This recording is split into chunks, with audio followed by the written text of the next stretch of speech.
Hello दोस्तों, आप सभी का स्वागत है हमारे चैनल शाश्वत सीजीपीएससी सीजी व्यापम में। देखिएगा, आज का हमारा जो क्लास है, आज हम पढ़ेंगे आपके छत्तीसगढ़, है ना। आज हम पढ़ेंगे आपका छत्तीसगढ़ वाला भाग। ठीक, तो याद रखिएगा, जो आपका हॉस्टल अधीक्षक है ना, जो आपका हॉस्टल वार्डन का एग्ज़ाम है और साथ में जो आपका प्रयोगशाला परिचारक का एग्ज़ाम है। तो हॉस्टल वार्डन में छत्तीसगढ़ से 5 नंबर के प्रश्न पूछे जाएंगे और प्रयोगशाला परिचारक में छत्तीसगढ़ से लगभग 30 नंबर के आसपास का प्रश्न आपको देखने को मिलेगा। तो दोनों का जो सिलेबस है, जहाँ दोनों चीज़ों में क्या सिमिलरिटी है, मैं उन्हीं टॉपिक को लाकर आपको वीडियो के माध्यम से क्या कर रहा हूँ, दे रहा हूँ। ठीक है, तो उन्हीं टॉपिक से मैं आपको वीडियो ला रहा हूँ। तो याद रखिएगा, हम लोग अभी करेंट में जो पिछला वीडियो पढ़े थे वो आपका छत्तीसगढ़ में जो महत्वपूर्ण व्यक्ति हैं, है ना, महत्वपूर्ण व्यक्ति थे जिनका योगदान है छत्तीसगढ़ के स्वतंत्रता में, इतिहास में, है ना।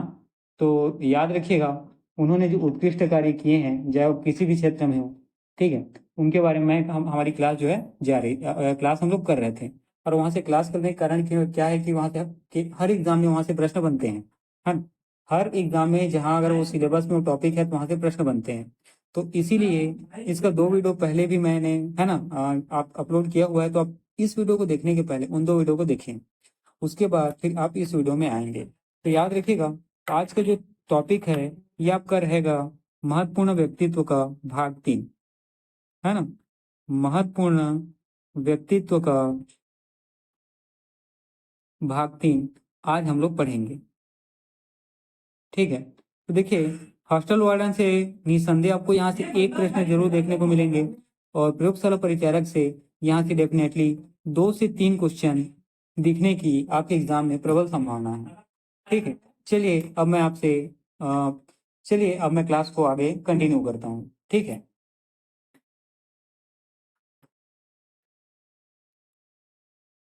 देखिएगा, अब जो इम्पोर्टेंट हम लोग पर्सनालिटी पढ़ रहे हैं, इसमें पहला नाम आपको याद रखना है यति यतनलाल जैन जी का। ठीक, यति यतन लाल जैन जी का। ठीक है, इनके बारे में सबसे पहली बात आपको याद रखना है कि इन्हें छत्तीसगढ़ में अहिंसा का अग्रदूत कहा जाता है ना। सबसे पहली बात क्या याद रखना है इनके बारे में, छत्तीसगढ़ में इन्हें, है ना, यति यतन लाल जैन जी को अहिंसा का अग्रदूत कहा जाता है।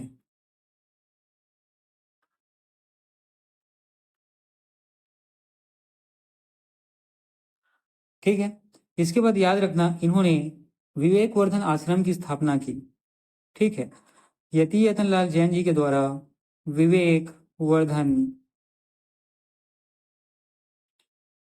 आश्रम की स्थापना की गई।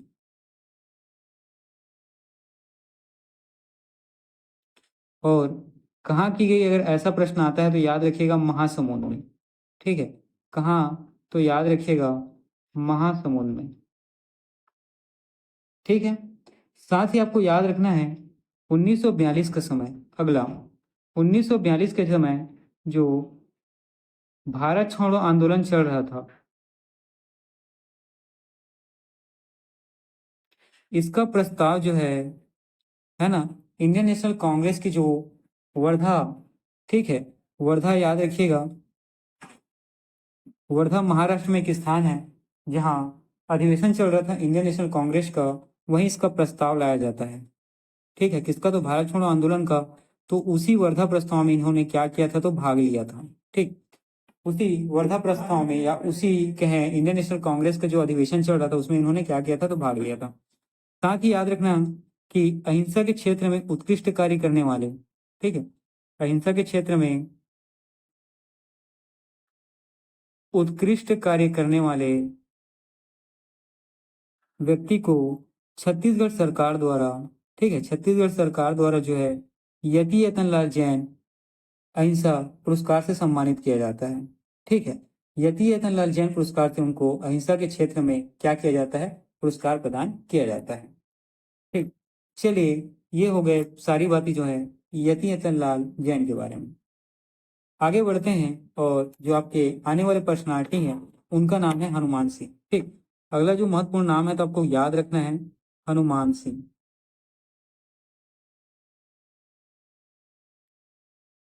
ठीक है, हनुमान सिंह के बारे में सबसे पहले आपको याद रखना है कि ये छत्तीसगढ़ के मंगल पांडे कहलाते हैं। ठीक है, हनुमान सिंह के बारे में आपको क्या याद रखना है, छत्तीसगढ़ के मंगल पांडे कहलाते हैं।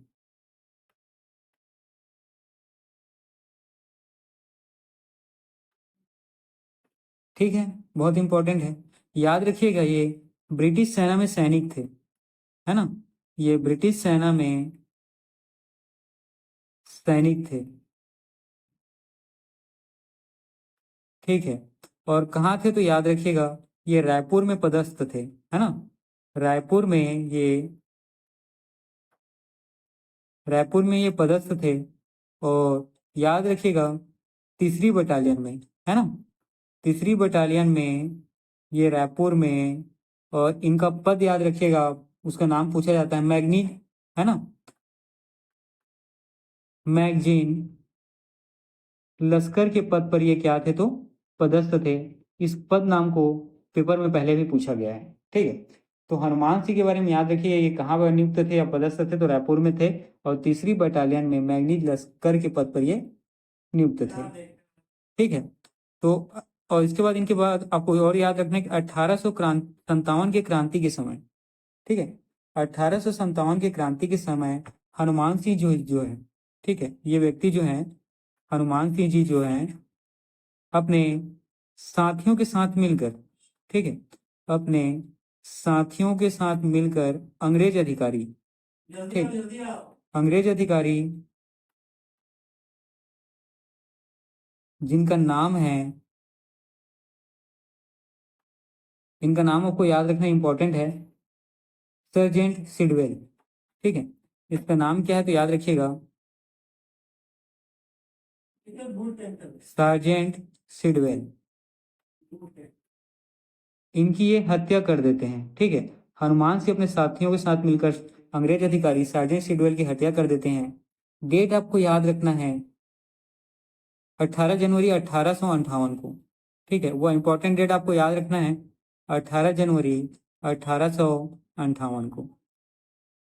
ठीक है, और याद रखिएगा इसके बाद अगला जो इंपॉर्टेंट है वो है 22 जनवरी 1858। ठीक है, अगला डेट है 22 जनवरी 1858। इस डेट को आपको क्या देखने को मिलता है, इनके 17 साथियों को, है ना, जो सर्जेंट सिडवेल है उनकी हत्या करने में इनकी मदद करने वाले इनके 17 साथियों को 22 जनवरी 1858 को फांसी दे दी जाती है। ठीक है, क्या याद रखना है तो आपको फांसी दे दी जाती है। ठीक, और किस तारीख को तो 22 जनवरी 1858 को। ठीक है, और याद रखिएगा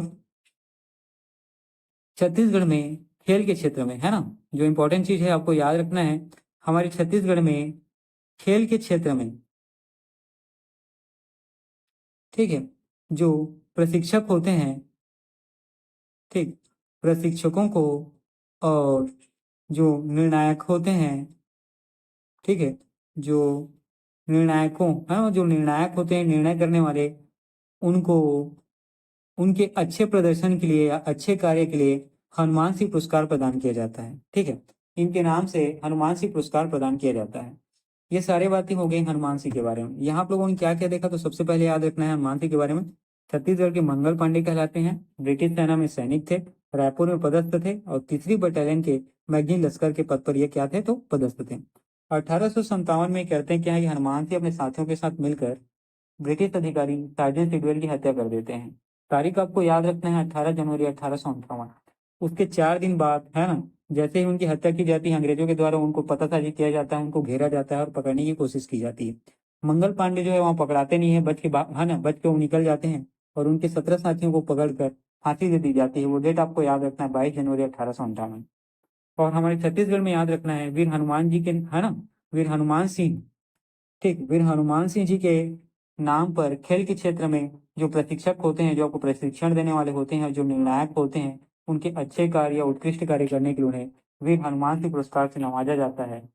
ठीक है, इतनी सारी चीजें हुई।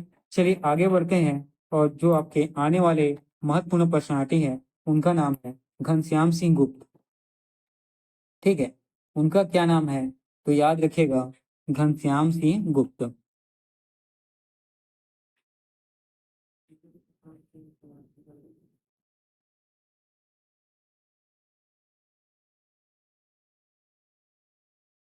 बहुत इंपॉर्टेंट नाम है ना, बहुत इंपॉर्टेंट नाम है। चलिए इनके बारे में याद रखिएगा। ये दुर्ग जिले से स्वतंत्रता आंदोलन का नेतृत्व करते थे, है ना। दुर्ग जिले से स्वतंत्रता सेनानी का जो प्रमुख नाम है, तो उनका मेन नाम आपको याद रखना है घनश्याम सिंह गुप्त जी का, और एक नाम और आपको याद रखना है रघुनंदन सिंह सिंगरौल जी का, है ना। ये दो नाम जो है छत्तीसगढ़ में प्रमुख स्वतंत्रता सेनानी थे, है ना, नेतृत्व करता थे, और साथ ही दुर्ग जिले से इनका बड़ा नाम है ना। तो दुर्ग जिले में याद रखिएगा, ठीक है, दुर्ग जिले में स्वतंत्रता आंदोलन का नेतृत्व,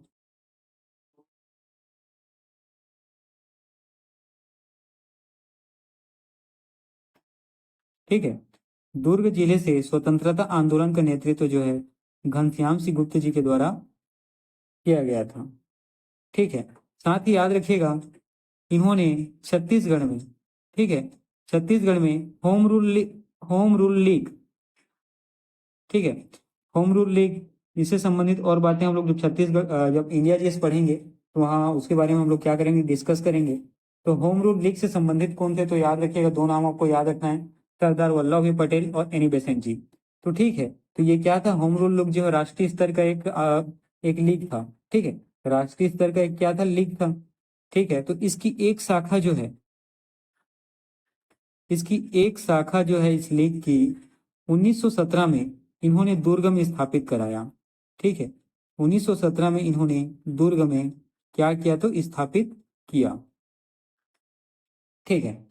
तो यहाँ पर आप लोगों ने क्या देखा कि छत्तीसगढ़ में होम रूल लीग की एक शाखा 1917 में दुर्ग में स्थापित किया गया, किनके द्वारा? तो घनश्याम सिंह गुप्त जी के द्वारा, ठीक है।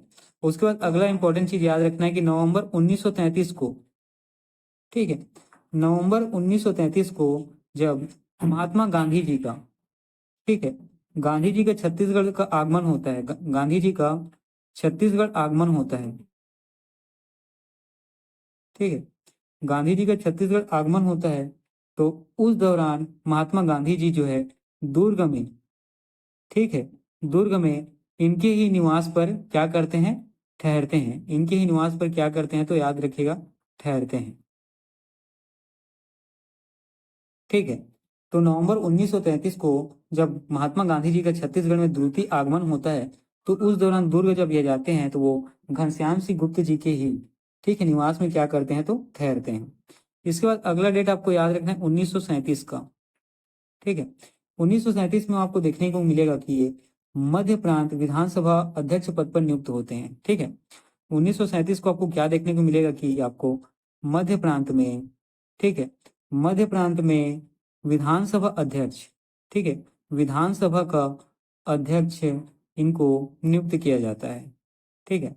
तो 1937 में आपको क्या रखना है, याद रखना है कि घनश्याम सिंह गुप्त जी को मध्य प्रांत का जो विधानसभा अध्यक्ष के पद पर नियुक्त किया जाता है, ठीक है। साथ में आपको बहुत इंपॉर्टेंट है, याद रखिएगा इन्हें छत्तीसगढ़ का विधान पुरुष भी कहा जाता है, ठीक है, छत्तीसगढ़ का ये विधान पुरुष कहलाते हैं, ठीक, छत्तीसगढ़ का घनश्याम सिंह गुप्त जी जो है विधान पुरुष कहलाते हैं, बहुत ही इंपॉर्टेंट आपको याद रखना है, ठीक है।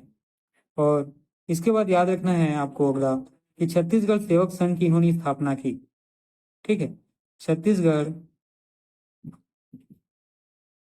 सेवक संघ की घनश्याम सिंह गुप्त जी ने क्या की, तो स्थापना की है,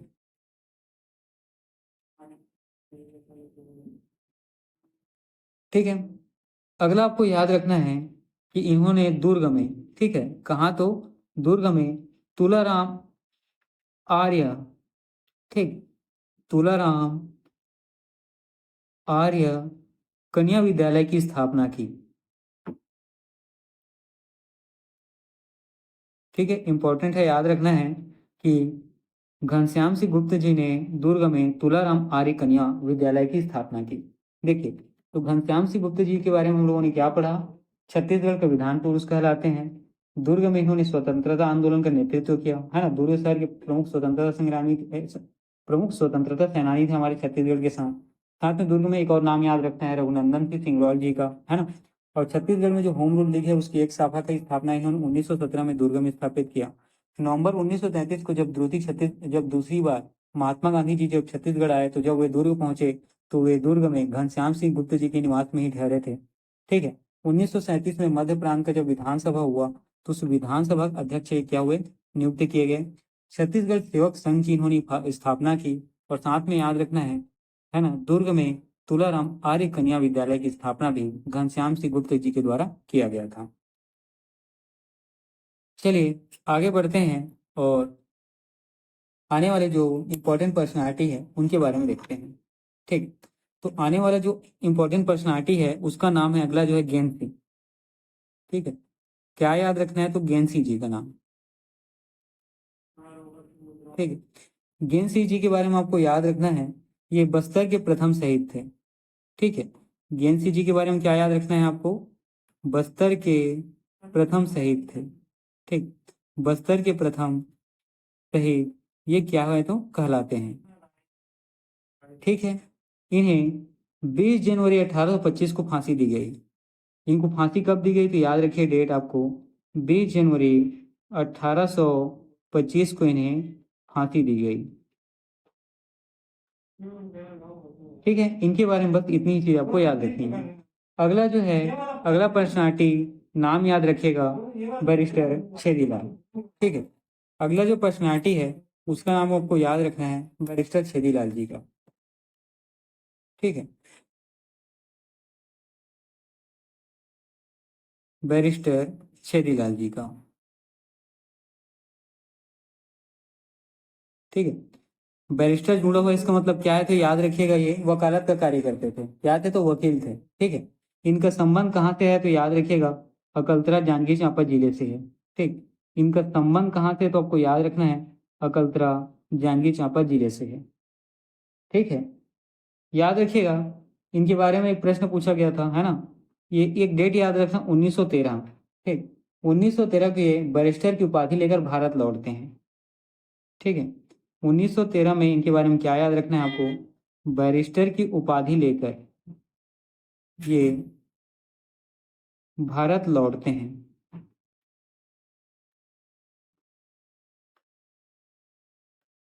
ठीक है, और इसके बाद अगला आपको याद रखना है 1946। ठीक है, संविधान सभा आपको याद है, हाँ बस वही। तो 1946 में जो संविधान निर्मात्री सभा में बिलासपुर से सदस्य चुने जाते हैं। ठीक, 1946, है ना, इस समय संविधान सभा क्या किया गया था, गठन किया गया था। ठीक, 1946 संविधान निर्मात्री सभा में,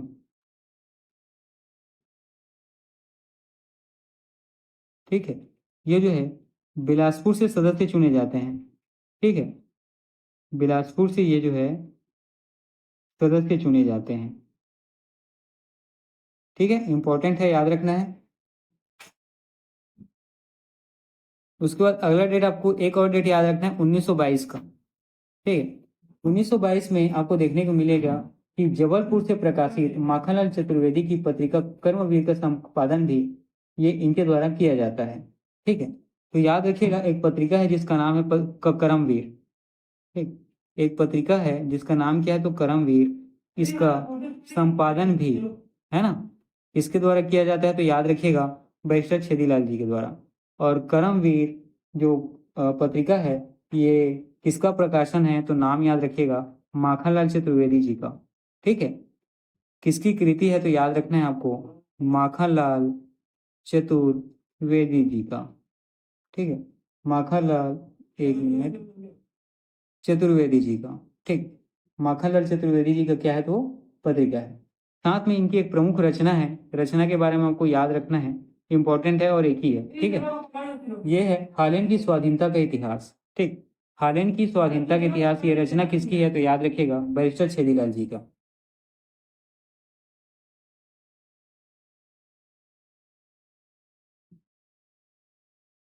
ठीक है, भाग गया भाई, तो बजे मेरा एक्सीडेंट तो देखो मेरा, हालैंड की स्वाधीनता का इतिहास। ठीक है, ये बैरिस्टर छेदीलाल जी का रचना है। अभी खाया कर रहे थे, अभी तक खाया कर रहे हैं। चलिए आगे बढ़ते हैं और आपके आने वाले जो महत्वपूर्ण अगला नाम है, ये नाम है, याद रखिएगा, माधवराव सप्रे जी का। ठीक है, ये नाम याद रखिएगा आप, माधवराव सप्रे जी का।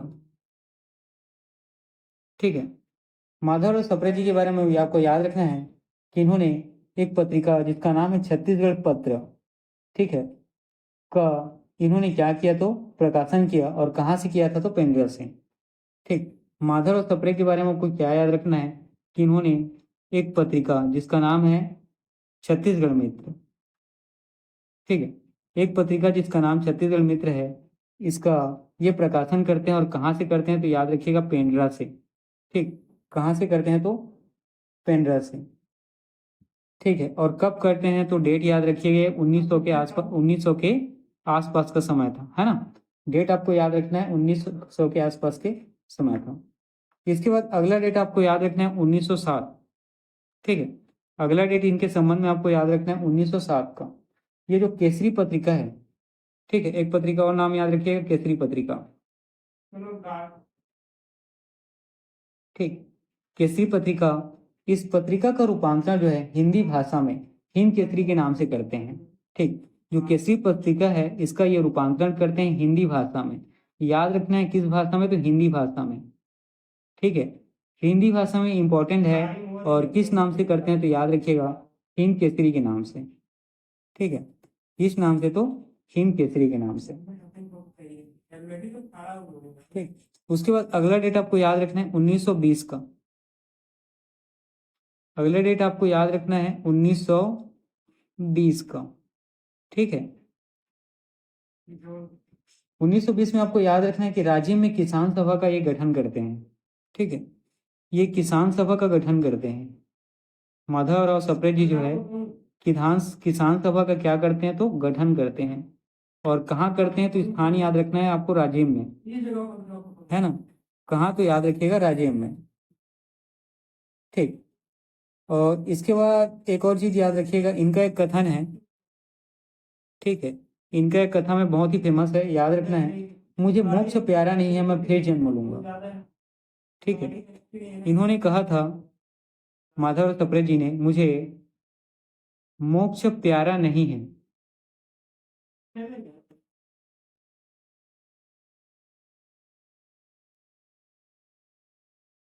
ठीक है, मैं फिर जन्म लूंगा।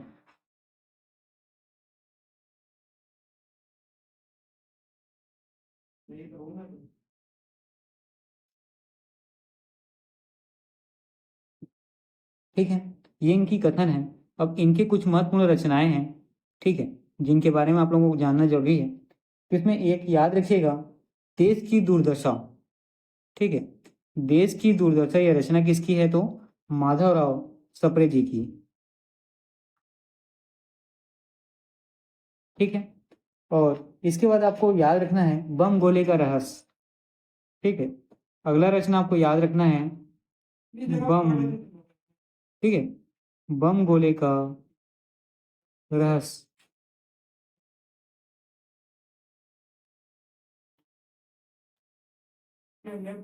ठीक है, और इसके बाद बस इतना ही है ना, इतनी ही चीजें क्या है इंपॉर्टेंट है। ठीक, तो माधव और सप्रे के बारे में हम लोगों ने देखा। याद रखिएगा जो छत्तीसगढ़ मित्र जो पत्रिका है ना, उसका प्रकाशन करते हैं कहाँ से, पेंड्रा में, और ये 90 के आसपास का समय रहता है, 1900 के आसपास का समय रहता है। 1907 में ये जो केसरी पत्रिका होती है ना, बाल गंगाधर तिलक जी की, उसका जो है रूपांतरण करते हैं हिंदी भाषा में, और किस नाम से करते हैं तो हिंद केसरी के नाम से। 1920 में इनके द्वारा किसान सभा का गठन किया जाता है, और कहाँ किया जाता है तो याद रखिएगा राजिम में। और मुझे मोक्ष प्यारा नहीं मैं फिर जन्म लूंगा, ये कथन किसका है तो याद रखिएगा माधवराव सप्रे जी का। और साथ ही इनकी रचनाएं के बारे में आपको याद रखना है, देश की दुर्दशा और बम गोले का रहस्य, इनकी जो है प्रमुख रचनाएं हैं। ठीक है, चलिए आगे बढ़ते हैं और अन्य जो इम्पोर्टेंट नाम है उनके बारे में देखते हैं। अगला नाम आपको याद रखना है गुंडाधुर जी का। ठीक, अगला नाम आपको क्या याद रखना है तो गुंडाधुर जी का। ठीक है, गुंडाधुर जी के बारे में आपको बस इतना ही याद रखना है ना, कि बस्तर क्षेत्र के जननायक हैं। ठीक, गुंडाधुर के बारे में क्या याद रखना है कि आपको बस्तर क्षेत्र का जननायक, ठीक है, जननायक के नाम से ये क्या होते हैं तो जाने जाते हैं।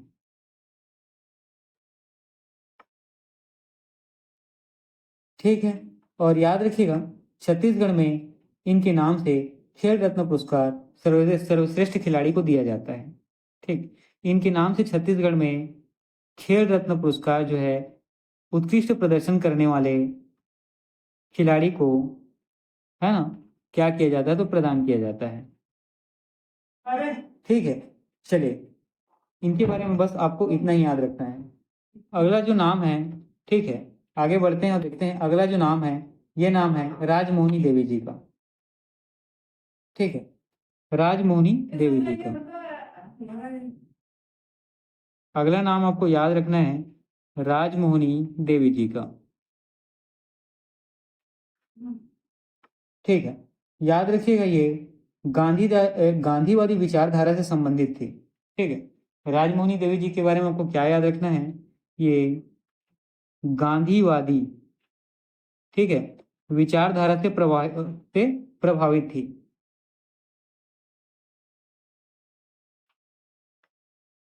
ठीक है, राजमोहिनी देवी के बारे में आपको क्या याद रखना है कि ये गांधीवादी विचारधारा से क्या थे तो संबंधित थी या प्रभावित थी।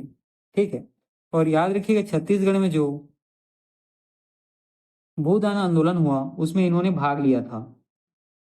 ठीक है, छत्तीसगढ़ में जो भूदान आंदोलन हुआ उसमें राजमोहिनी देवी ने क्या किया था तो भाग लिया था। ठीक है, अगला आपको याद रखना है एक डेट 1951 का। ठीक, 1951 में राजमोहिनी जी के द्वारा, याद रखिएगा, धर्म सेवा आदिवासी सेवा मंडल की स्थापना की जाती है। ठीक है, धर्म सेवा आदिवासी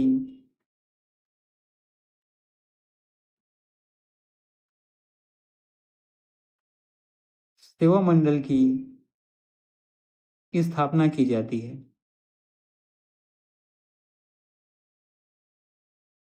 ठीक है, इसके बाद याद रखिएगा अगला डेट है आपको 1953 का। 1953 में आप देखेंगे ये मद्य निषेध आंदोलन चलाते हैं। ठीक है, मद्य मतलब जो शराब अल्कोहल है ना, वो मद्य निषेध आंदोलन राजमोहिनी देवी जी के द्वारा चलाया जाता है।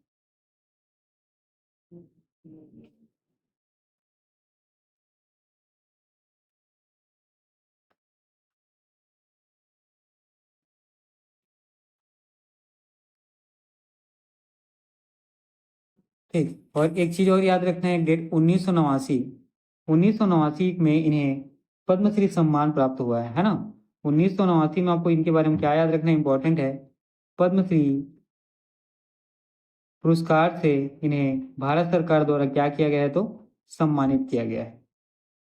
ठीक है, और एक डेट आप एक चीज और याद रखना है कि समाज सेवा हेतु इंदिरा गांधी शांति पुरस्कार से ये सम्मानित हुई है। ठीक है, 1986 में इन्होंने जो समाज सेवा किया, ठीक है, इन्होंने जो समाज सेवा किया उसके लिए इंदिरा गांधी शांति पुरस्कार इनको प्राप्त हुआ है ना। एक मिनट, ठीक,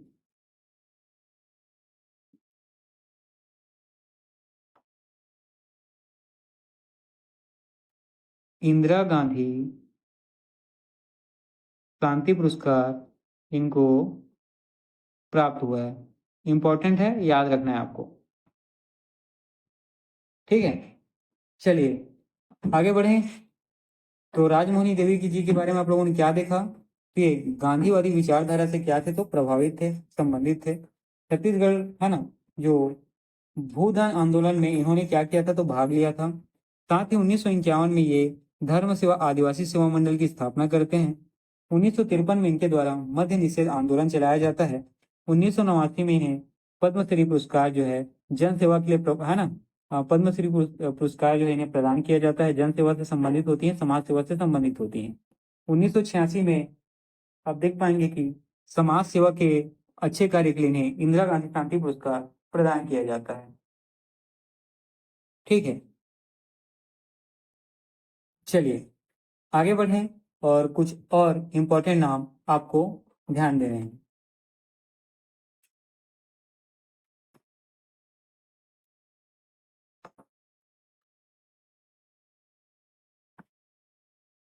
देखिएगा, अगला जो इम्पोर्टेंट नाम है, ये नाम है नारायण राव मेघावाले जी का। ठीक है, नारायण राव मेघावाले जी का। ठीक है, तो याद रखिएगा इनके बारे में सबसे इम्पोर्टेंट चीज क्या याद रखना है आपको, कि धमतरी में, है ना, धमतरी में ये जो है गणेश उत्सव का आयोजन करते हैं। ठीक है, धमतरी में गणेश उत्सव का आयोजन जो है इनके द्वारा कराया जाता है। ठीक है, और डेट याद रखना है कब, तो 1911, है ना, डेट याद रखना है 1911, उतना इंपॉर्टेंट नहीं है। ठीक है, फिलहाल आपको इतना ही याद रखना है कि धमतरी में गणेश उत्सव का आयोजन किनके द्वारा कराया जाता है, तो याद रखिएगा नारायण राव मेघावाले जी के द्वारा। ठीक है, साथ में याद रखिएगा धमतरी में एक स्थान है कंडेल, है ना, यहाँ आपको याद होना चाहिए कि कंडेल ग्राम में क्या हुआ था, नहर सत्याग्रह हुआ था।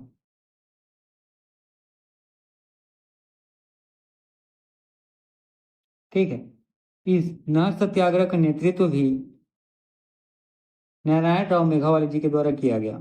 तो डेट याद रखना है, ये इंपॉर्टेंट है, 1920 को, है ना। कंडेल ग्राम आपको याद होगा जहाँ नार सत्याग्रह हुआ था, यहाँ नेतृत्व भी इस सत्याग्रह का किया गया था नारायण राव मेघावाले जी के द्वारा। ठीक, तो इनके बारे में बस ये दोनों बातें ही आपको याद रखने हैं कि धमतरी में गणेश उत्सव का आयोजन इन्होंने किया 1911 को, और कंडेल नहर सत्याग्रह का नेतृत्व जो है 1920 में नारायण राव मेघावाले जी के द्वारा किया गया। चलिए आगे बढ़ते हैं, और अगला जो नाम है याद रखिएगा बाबू छोटेलाल श्रीवास्तव जी। ठीक है, अगला जो नाम है याद रखिएगा बाबू छोटेलाल श्रीवास्तव जी का।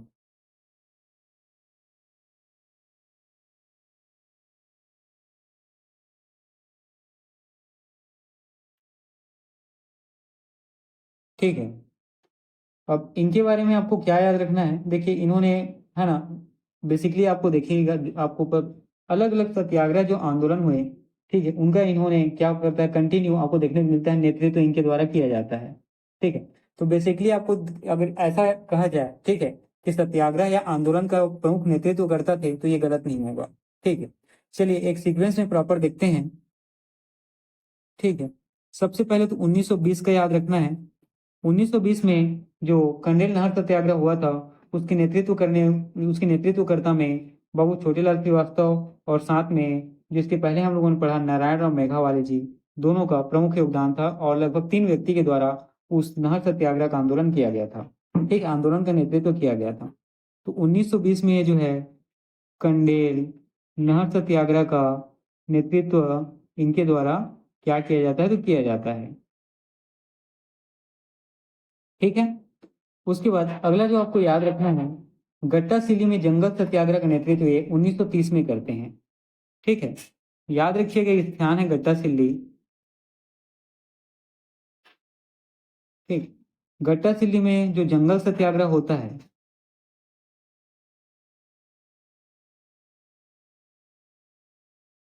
इसका नेतृत्व जी भी, ठीक है, बाबू छोटेलाल श्रीवास्तव द्वारा किया जाता है। डेट याद रखना है 1930 का। ठीक, इसके बाद आपको अगला याद रखना है जो सिहावा नगरी जंगल सत्याग्रह। ठीक, अगला याद रखना है सिहावा स्थान में, ठीक, सिहावा नगरी स्थान में जो जंगल सत्याग्रह होता है। ठीक है, इसका नेतृत्व भी बाबू छोटेलाल श्रीवास्तव द्वारा क्या किया जाता है, तो किया जाता है। और ये सिहावा नगरी जंगल सत्याग्रह के बारे में आपको याद रखना है, डेट है 1922। ठीक है, डेट कौन सा है, तो याद रखिएगा 1922। इसके बाद 1930 में ही याद रखिएगा ये जो गट्टा श्री जंगल, है ना, जंगल सत्याग्रह है, इसका नेतृत्व ये करते हैं। साथ ही 1930 में ये रुद्री गांव जंगल सत्याग्रह का भी नेतृत्व करते हैं। 1930 में, है ना, ये एक और रुद्री गांव जंगल सत्याग्रह का भी नेतृत्व करते हैं। ठीक है, उसके बाद अगला याद रखना है कि छत्तीसगढ़ में जो माडूम सिल्ली बांध है, ठीक है, छत्तीसगढ़ में जो माडूम सिल्ली बांध है, इस बांध का नाम भी, है ना, बाबू छोटेलाल श्रीवास्तव बांध रखा गया है। इस बांध का नाम क्या, तो बाबू छोटेलाल श्रीवास्तव बांध रखा गया है।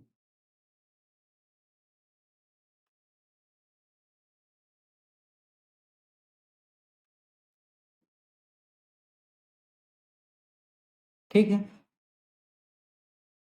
तो इनके बारे में इतनी चीजें इंपॉर्टेंट थी। ठीक, तो बाबू छोटेलाल श्रीवास्तव के बारे में सबसे पहले तो याद रखना है कि ये क्या थे, एक नेतृत्व करता थे। ठीक है, सत्याग्रह और आंदोलन का ये क्या है, तो प्रमुख नेतृत्व करता थे। 1920 में ये कंडेल नहर सत्याग्रह होता है, उसका नेतृत्व करते हैं। उसके बाद गट्टासिली में जो जंगल सत्याग्रह होता है, उसका नेतृत्व 1930 में इनके द्वारा किया जाता है। ठीक है, उसके बाद एक चीज और आपको देखने को मिलेगा, जो सिहावा नगरी है, इसका जंगल सत्याग्रह भी 1922 में बाबू छोटेलाल श्रीवास्तव के द्वारा किया जाता है।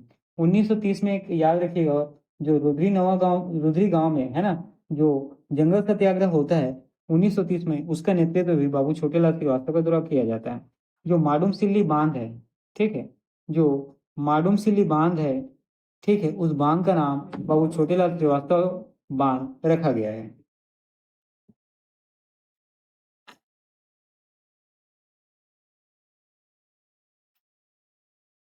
ठीक है, चलिए आगे बढ़ते हैं और जो आपके आने वाले पर्सनालिटी है उनके बारे में देखते हैं।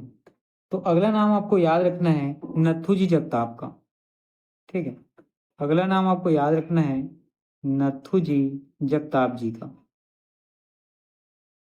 ठीक, इनके बारे में आपको क्या याद रखना है, धमतरी में ये कृषि सहकारी बैंक की स्थापना करते हैं 1914 को।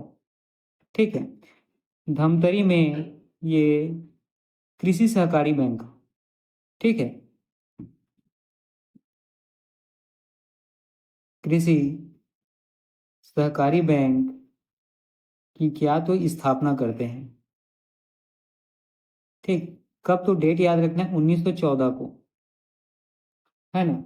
और अगला इनके बारे में याद रखना है, ये संस्कृत पाठशाला की स्थापना भी करते हैं।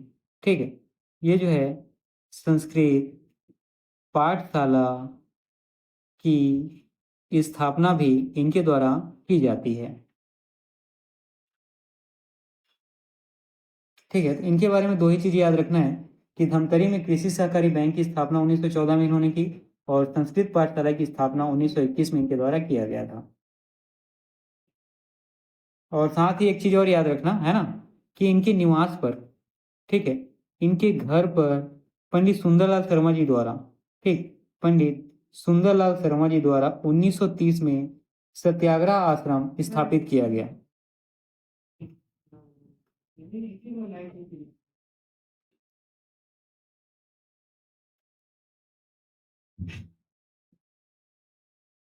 ठीक है, तो अगला आपको क्या याद रखना है कि नथुजी जगताप का जो घर था, जो निवास था, वहीं पंडित सुंदरलाल शर्मा जी द्वारा 1930 में सत्याग्रह आश्रम स्थापित किया जाता है।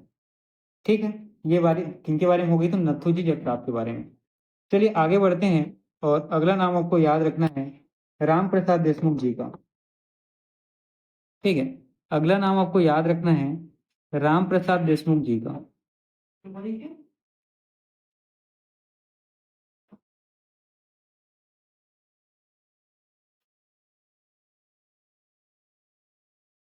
ठीक है, तो राम प्रसाद देशमुख जी के बारे में आपको याद रखना है, ये सहकारिता आंदोलन के जनक, है ना, सहकारिता बैंक की स्थापना, ठीक, इससे संबंधित थे।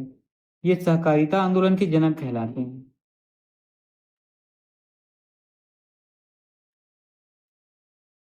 ठीक, राम प्रसाद देशमुख जी के बारे में आपको क्या याद रखना है, सहकारिता आंदोलन के जनक कहलाते हैं। और सहकारिता आंदोलन के जनक इन्हें क्यों कहा जाता है, क्योंकि इन्होंने सहकारिता बैंक की स्थापना की थी, क्योंकि इन्होंने सहकारिता बैंक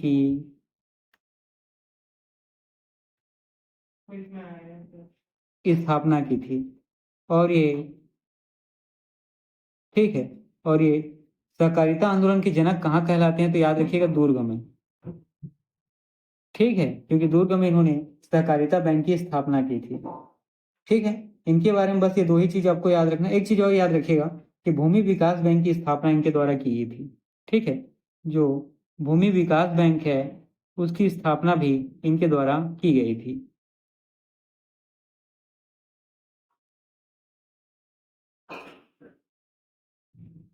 ठीक है, तो रामप्रसाद देशमुख जी के बारे में आपको क्या क्या याद रखना है?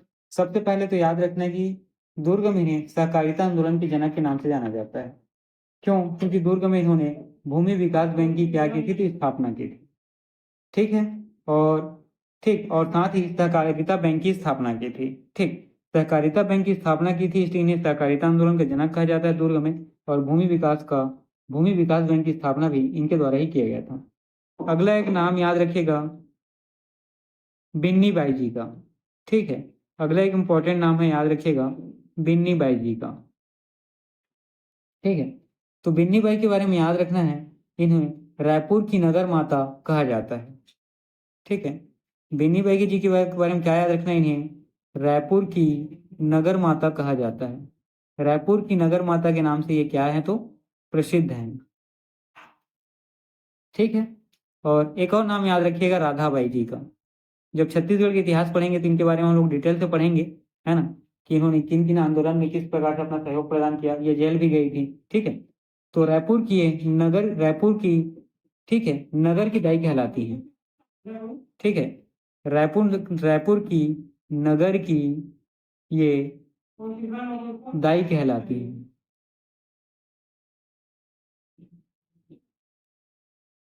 ठीक है, तो बिन्नी बाई के बारे में आपको क्या याद रखना है कि रायपुर की नगर माता कहा जाता है ना, इंपॉर्टेंट है। और साथ ही एक चीज और याद रखना है, राधाबाई के बारे में याद रखिएगा कि इन्हें रायपुर की नगर की दाई कहा जाता है ना, इसमें कंफ्यूज नहीं होना। नगर माता रायपुर का किसे कहा जाता है? तो बिन्नी बाई जी को। और नगर की दाई किसे कहा जाता है रायपुर की? तो राधाबाई जी को। ठीक है, चलिए आज का क्लास मैं यहीं तक रखता हूँ। इसके बाद इसका एक वीडियो और आएगा, है ना, बहुत छोटा सा वीडियो एक और आएगा। उसके बाद जितने भी महत्वपूर्ण व्यक्तित्व से संबंधित प्रश्न हैं वो सारे कंप्लीट हो जाएंगे। और उसके बाद हम लोग चालू करेंगे आपके पर्यटन स्थल को। मैं कोशिश करूंगा कि आपका जो हॉस्टल वार्डन का एग्जाम है ना, छात्रावास अधीक्षक का, और साथ ही जो प्रयोगशाला परिचारक भर्ती है, दोनों में जो सिलेबस है उसको सिमिलरिटी को हम लोग एक साथ पहले कंप्लीट करें। और फिर जो प्रयोगशाला परिचारक का जो अगला 30 नंबर का जो क्वेश्चन बचेगा उसको भी हम लोग आगे उसी में आगे कंटिन्यू करेंगे। ठीक है, तो ठीक है, चलिए पढ़ते रहिए। ठीक है,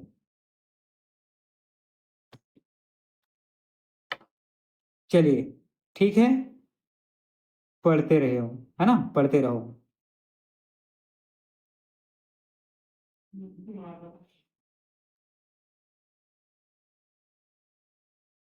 चलिए ठीक है दोस्तों, आज की क्लास मैं यहीं तक रखता हूँ।